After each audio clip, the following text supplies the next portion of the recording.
હવે વિદ્યુત ભારના મૂળભૂત ગુણધર્મો.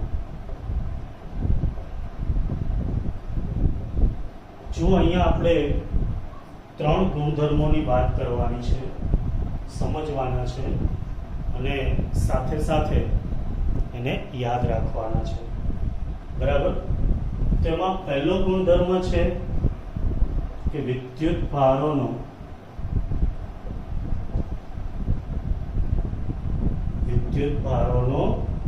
સરવાળો થાય છે.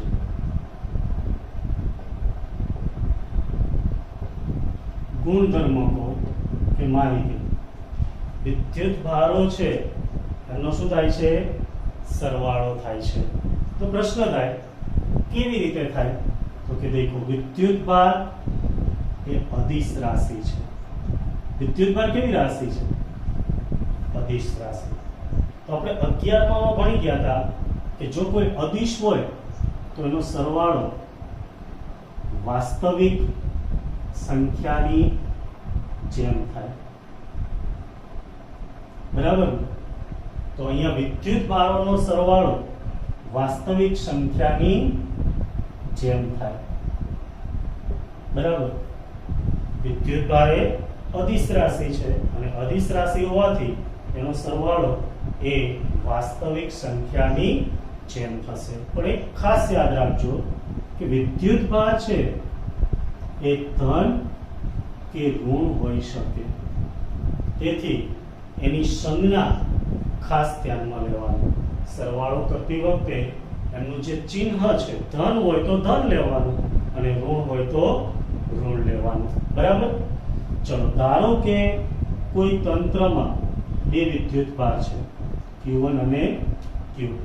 કેટલા વિદ્યુત ભાર છે? 2, Q1 અને Q2.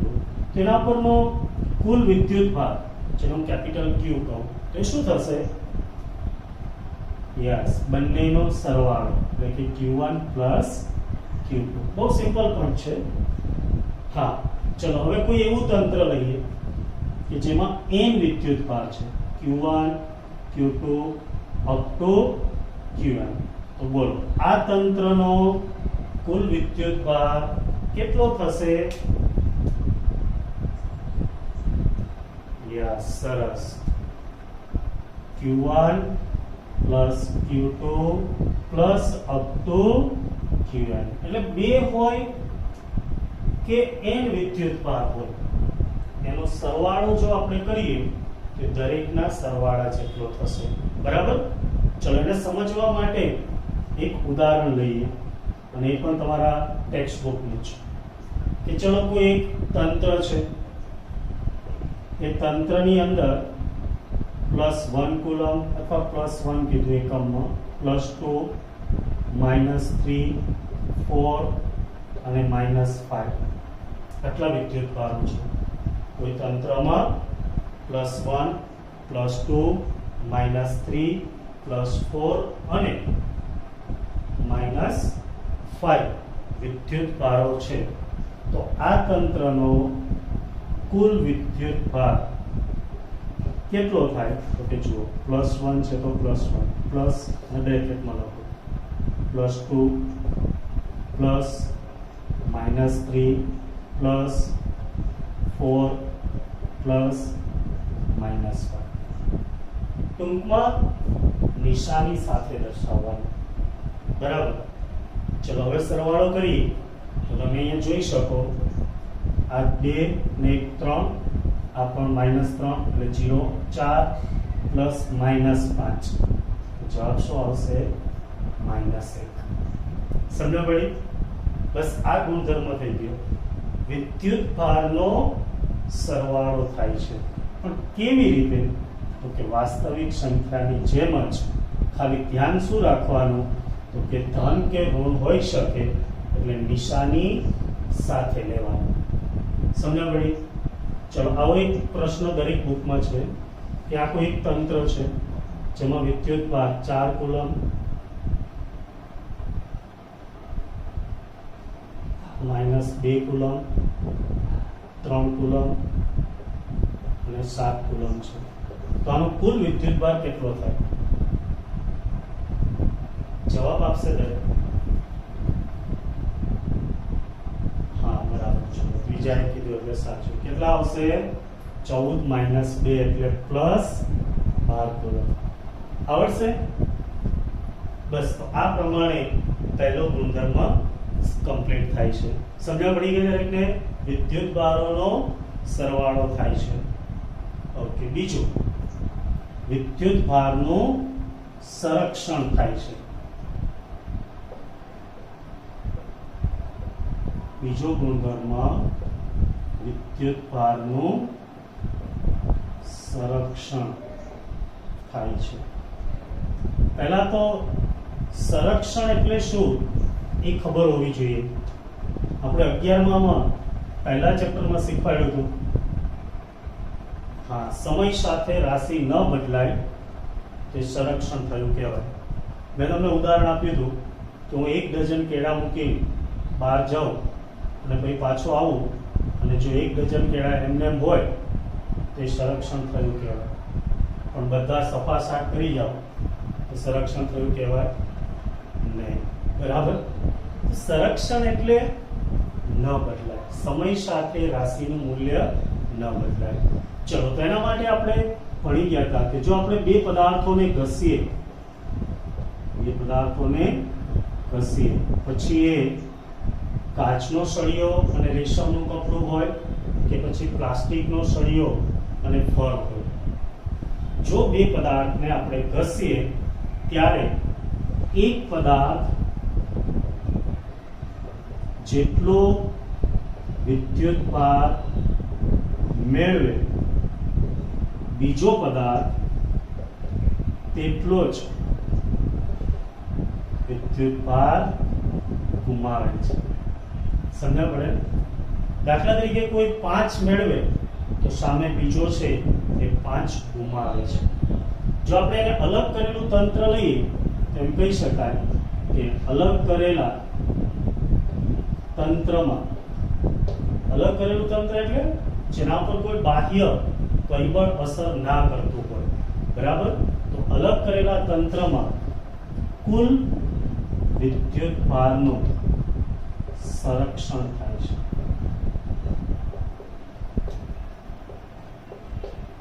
રાઈટ? ચલો સમજાવું. દાખલા તરીકે આ સળિયો છે જે વિદ્યુતની દ્રષ્ટિએ તટસ્થ છે. એનો મતલબ એની પાસે 4 ધન છે તો 4 ઋણ છે. આ કોઈ કપડું છે જે પણ વિદ્યુતની દ્રષ્ટિએ તટસ્થ છે. એનો મતલબ એની પાસે 4 ધન છે તો 4 ઋણ છે. હવે તમે આને ઘસો એટલે શું થાય? તો અહીંથી 3 ઇલેક્ટ્રોન અહીંયા જતા રહે. તો દેખો આ કેવો થઈ ગયો? યસ, ધન વિદ્યુતભાર. તો એને કેટલા ગુમાવ્યા? 3. તો આને કેટલા મેળવ્યા? 3. પણ જુઓ એનો સરવાળો કરો તો પહેલા 0 હતો, હવે પણ 0 છે. સમજ પડી? હા, તો ખાસ યાદ રાખજો કે વિદ્યુતભાર કણો છે એ કોઈ પ્રક્રિયામાં ઉત્પન્ન કે નાશ પામી શકે, પણ કુલ વિદ્યુતભાર એ ઉત્પન્ન કે નાશ ના થાય. તમારી બુકમાં એક સિમ્પલ ઉદાહરણ આપ્યું કે ચલો ન્યુટ્રોન છે એનું 2 ભાગમાં રૂપાંતર થાય, પ્રોટોન અને ઇલેક્ટ્રોન. તો જુઓ અહીંયા ન્યુટ્રોન કણ છે એ નાશ પામ્યું, એની જગ્યાએ પ્રોટોન અને ઇલેક્ટ્રોન થયા.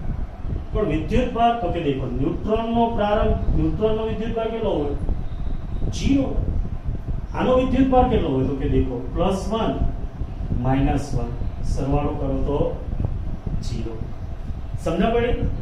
તો એક ન્યુટ્રોન પ્રોટોન અને ઇલેક્ટ્રોનમાં રૂપાંતરિત થાય છે ત્યારે કેવા સમાન મૂલ્યના વિજાતીય વિદ્યુતભાર ઉત્પન્ન થાય છે. રાઈટ? આથી પ્રક્રિયાની પહેલા પણ વિદ્યુતભાર 0 હતો અને પ્રક્રિયા પછી પણ વિદ્યુતભાર 0 જ રહે છે. સમજ પડી?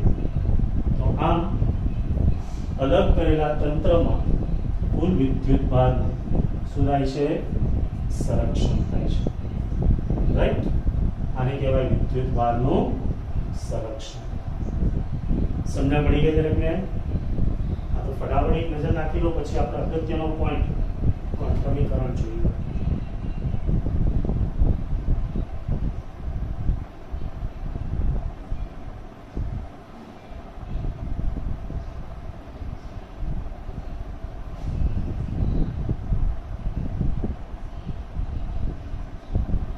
દરેક નામ સાથે નંબર દર્શાવવા જરૂરી છે.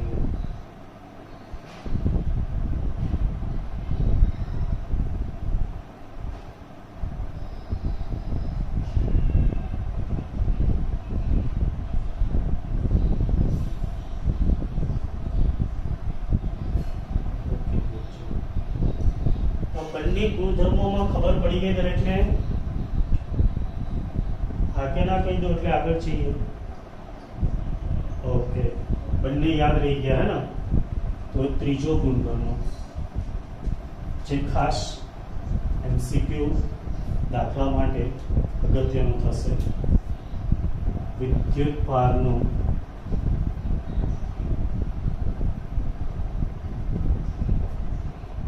ક્વોન્ટમીકરણ. વિદ્યુત ભારનું ક્વોન્ટમીકરણ. વિદ્યુત ભારનું ક્વોન્ટમીકરણ એટલે શું? તો કે ભાઈ વિદ્યુત ભારનું મૂલ્ય કેટલું હોઈ શકે, બસ એને કહેવાય એનું ક્વોન્ટમીકરણ. તો વિદ્યુત ભાર છે એ હંમેશા, વિદ્યુત ભાર હંમેશા ઈના, ઈ એટલે ઇલેક્ટ્રોન કે પ્રોટોન પરનો વિદ્યુત ભાર, જેને આપણે કીધું હતું ઈ વડે દર્શાવાય. તો વિદ્યુત ભાર હંમેશા ઈના પૂર્ણ ગુણાંકમાં જ હોય છે.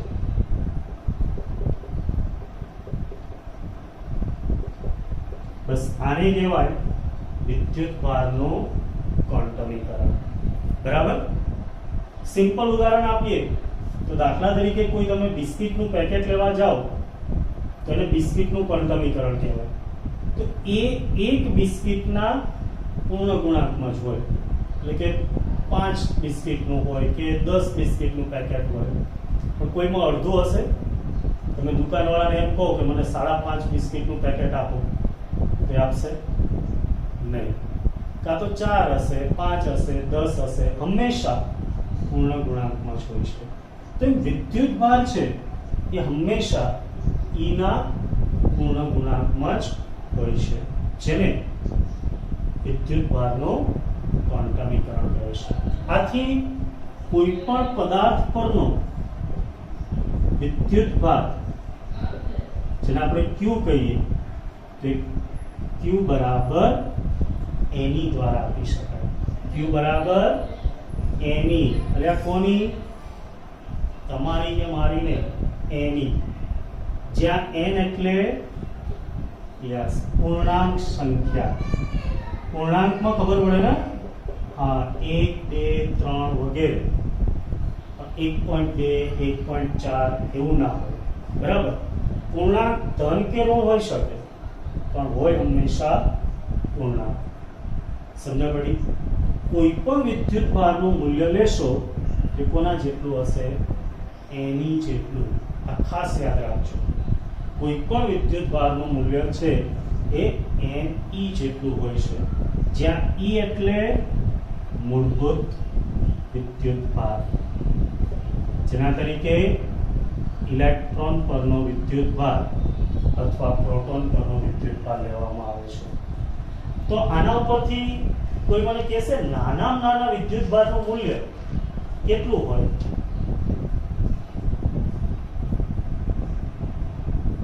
મોટા ભાગના મૂલ્યો નાનામાં નાનો એટલે n તરીકે કોણ હોય? 1, અને e નું મૂલ્ય 1.6 into 10⁻⁻19, એટલે નાનામાં નાના વિદ્યુત ભારનું મૂલ્ય 1.6 ગુણ્યા 10⁻⁻19 કુલમ હોય. સમજ પડી?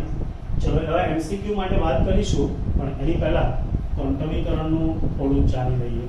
કે ભાઈ આ ક્વોન્ટમીકરણ છે એનું સૌ પ્રથમ સૂચન ફેરેડેએ કર્યું. સમીકરણ છે એનું સૌપ્રથમ સૂચન કોણે કર્યું હતું? યસ, માઇકલ ફેરાડે, જે આપણે વિદ્યુત ક્ષેત્ર રેખાઓમાં જોઈશું, એના પછી પ્રેરણમાં બી જોઈશું. અને એને પ્રાયોગિક રીતે મિલિકને દર્શાવ્યું. મિલિકને જે પ્રયોગો કર્યા એના દ્વારા એને દર્શાવ્યું કે ભાઈ આ વાત સાચી છે. તો અહીંયા વિદ્યુત ભાર આવ્યો. વિદ્યુત ભાર છે એ આપણે કીધું તો હંમેશા જથ્થામાં હોય, તેનો એસઆઈ એકમ કોઈ કહેશે, આપણે ભણી ગયા ને, યસ, કુલમ હોય છે, જેની સંજ્ઞા કેપિટલ સી. યસ, એસઆઈ પદ્ધતિમાં વિદ્યુત ભારનો એકમ કયો છે? કુલમ. જેને શેના વડે દર્શાવાય? યસ, સી વડે. તો ઇલેક્ટ્રોન અને પ્રોટોન પરનો જે વિદ્યુત ભાર છે એને ઈ વડે દર્શાવાય, જેનું મૂલ્ય 1.602 લો, અથવા આખું જો તમારે લખવું હોય તો ટેક્સ્ટ બુકમાં આપ્યા પ્રમાણે 102 પછી 192 ગુણ્યા 10⁻⁹ કુલમ. પરંતુ વ્યવહારિક હેતુ માટે આટલું લાંબુ યાદ રાખવાની જરૂર નહીં. 1.6 into 10⁻⁹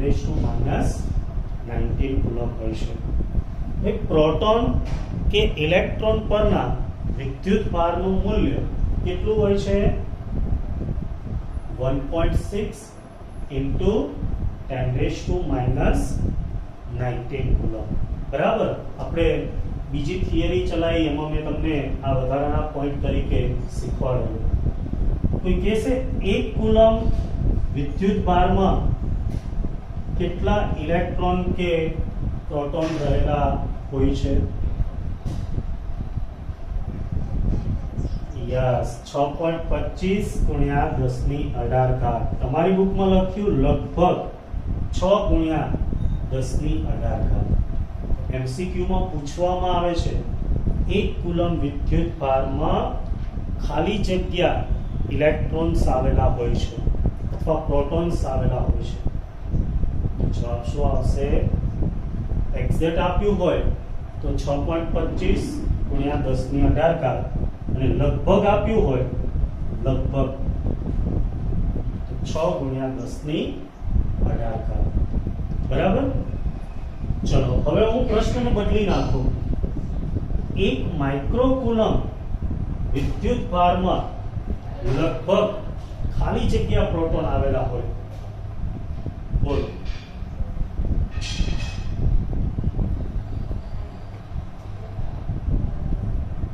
યસ, જેને હજી પણ આવડે બોલી શકે.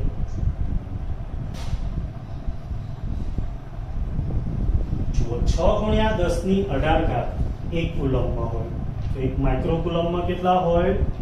6 ગુણ્યા 10⁻18 ગુણ્યા 10⁻⁶, એટલે 6 ગુણ્યા 10⁻12. તો આવા MCQ પૂછે છે જે કોઈ બુક્સમાં આપેલા નથી.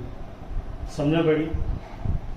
ચલો, તો હવે જો કોઈ પદાર્થ છે એ N1 ઇલેક્ટ્રોન ધરાવતો હોય, કોઈ પદાર્થ છે N1 ઇલેક્ટ્રોન ધરાવતો હોય અને N2 પ્રોટોન ધરાવતો હોય, તો તેના પરનો વિદ્યુત ભાર કેટલો હોય?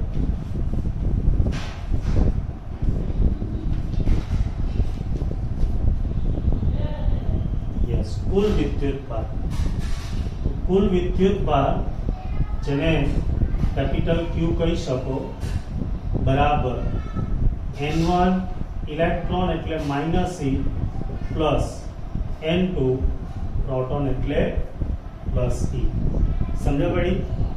ચલો, બંનેમાંથી E કોમન આવશે તો પહેલા હંમેશા ધન લખાય, એટલે N2 - N1 × E.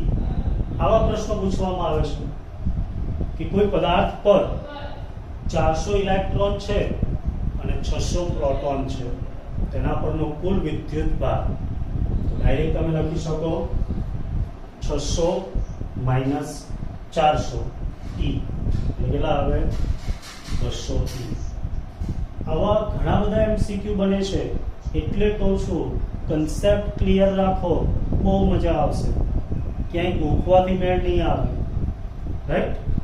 તો કોઈ પણ પરનો વિદ્યુત ભાર હંમેશા E ના પૂર્ણ ગુણાંકમાં જ હોય છે, અને E ના પૂર્ણ ગુણાંકમાં જ હોય છે, અને તેમાં વધારો કે ઘટાડો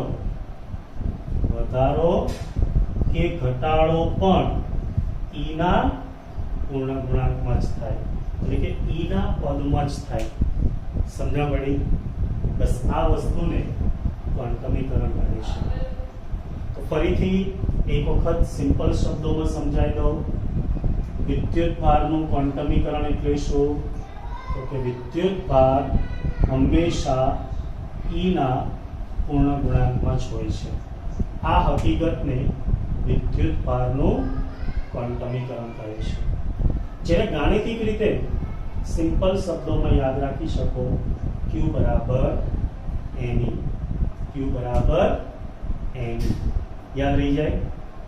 જ્યાં Q એટલે કોઈ પણ વિદ્યુત ભારનું મૂલ્ય, N એટલે પૂર્ણાંક સંખ્યા, અને E એટલે ઇલેક્ટ્રોન પરનો વિદ્યુત ભાર, જેને મૂળભૂત વિદ્યુત ભાર અથવા પ્રાથમિક એકમ પણ કહે છે. ક્વોન્ટમીકરણ વિશેની સૌપ્રથમ માહિતી ફેરેડેએ આપી. પ્રયોગો દ્વારા નિરીકને તેને સમર્થન આપ્યું. વિદ્યુત ભારના જથ્થાનો SI એકમ કુલમ છે. ઘણી વખત કોઈ કુલમ એટલે શું આવી વ્યાખ્યા પૂછે તો દેખો આપણે એક વાહક તાર લઈએ. જો આ વાહક તારમાંથી 1 એમ્પિયર જેટલો વિદ્યુત પ્રવાહ 1 સેકન્ડમાં પસાર થતો હોય તો તેમાંથી પસાર થતો વિદ્યુત ભાર 1 કુલમ છે એમ કહેવાય. ધોરણ 10 માં તમે વિદ્યુત પ્રવાહનું સૂત્ર I બરાબર Q/T ભણી ગયા, અને ત્રીજા ચેપ્ટરમાં આપણે ફરીથી આ જોઈશું. તો Q બરાબર શું થાય? તો કે T સામે જાય તો ગુણાકારમાં, એટલે Q = IT. તો I એટલે 1 એમ્પિયર, T એટલે 1 સેકન્ડ, ગુણાકાર કરો 1 કુલમ. બોલો 1 કુલમની વ્યાખ્યા શું થશે? જો કોઈ વાહકમાંથી 1 સેકન્ડમાં 1 એમ્પિયર વિદ્યુત પ્રવાહ પસાર થતો હોય તો તેમાંથી વહન પામતો વિદ્યુત ભાર 1 કુલમ છે એમ કહેવાય. ચલો હવે મને કોઈ કહેશે 5 કુલમ એટલે શું?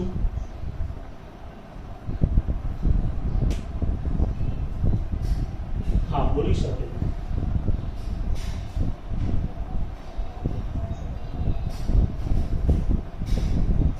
તો એને તમે એમ કહી શકો કે જો કોઈ વાહકમાંથી 1 સેકન્ડમાં પસાર થતો વિદ્યુત પ્રવાહ 5 એમ્પિયર હોય તો એમાંથી પસાર થતો વિદ્યુત ભાર 5 કુલમ છે એમ કહેવાય. સમજ્યા ભાઈ? તો ઘણી વખત એ પણ તમને એમસીક્યુ સ્વરૂપે આપે છે. ચલો એના પછી આગળ વાત કરીએ તો આપણે કીધું એ પ્રમાણે કે વિદ્યુત ભાર જે છે એનું મૂલ્ય એ હંમેશા E ના પૂર્ણ ગુણાંકમાં જશે. E બરાબર 1.6 into 10⁻⁻19 કુલમ. 1 કુલમ વિદ્યુત ભારમાં લગભગ 6 × 10⁻18 ઇલેક્ટ્રોન કે પ્રોટોન હોય છે, બરાબર? અને કોઈ પણ પદાર્થમાં વિદ્યુત ભારનો વધારો કે ઘટાડો E ના પદમાં જ થઈ શકે. સમજણ પડી? ચલો આને આધારિત હું 2 સરસ ક્વેશ્ચન પૂછું નીટના, જોઈએ કોને આવડે છે. પહેલો ક્વેશ્ચન, નીચેનામાંથી વિદ્યુત ભારનું મૂલ્ય કયું ન હોઈ શકે? ખાસ ધ્યાન રાખજો, ન હોઈ શકે કીધું. A 1.6 into 10 raised to minus 19 coulomb, 3.2, 5,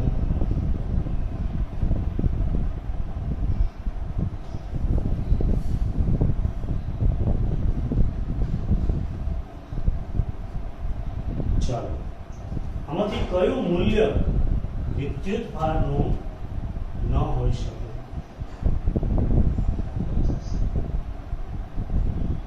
દરેક જવાબ આપો.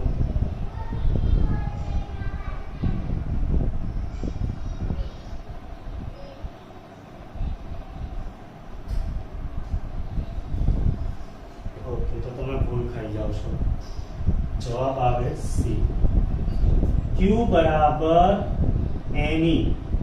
E એટલે 1.6 into 10 raised to minus 19 coulomb. n તરીકે 1 લો તો આ હોઈ શકે. 2 લો તો 2 ગુણ્યા 1.6 એટલે 16 દુ 32 આ હોઈ શકે. 3 લો તો 16 તરી 48. 4.8 ગુણ્યા 10 ની માઈનસ 19 ઘાત કુલમ હોય પણ આ ન હોય. એ તમે કહેશો 8, અહીંયા લઈ લો 5 ગુણ્યા 1.6 એટલે 8 આ પણ હોઈ શકે. આવો જી નીટમાં પ્રશ્ન પૂછે જે તમારી બુકમાં કે અમુક કોઈ રેફરન્સ બુકમાં નહીં આપેલો હતો. સમજ પડી ગઈ દરેકને?